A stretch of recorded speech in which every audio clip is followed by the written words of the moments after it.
Well, we got the pizza dough rolls up. You can use it first. I just, need it for my Titus, Yes. what did you put on your pizza? So I have different cheeses, Cholula, and my tomato sauce, and then also which side is spicy because my brother's gonna have some. So you spiced up one side of Yeah. your pizza, huh? With One Cholula side. sauce? Okay, so we'll know that's the hot side because it's got the olive on it, right? Yeah, because my brother likes it too, but he doesn't like the spice. All right, we'll get it in there. All right, this is what it looks like hot out the oven.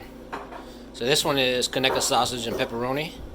And we just put them on the wire racks. That way the bottoms don't steam themselves up and get soft again. They stay crunchy. And of course, my boys are ready to eat. What do you think about pizza night, Ezra?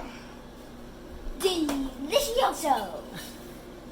The crust get pretty good. I also did some smoked wings tonight, but we can cover that in another video. Here is Titus's creation on my bacon steel, bubbling away, about ready to pull it out. Going good.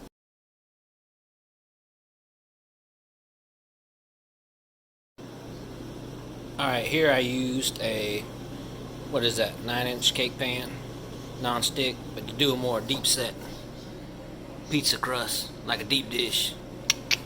Coming out pretty good. Look at that bottom.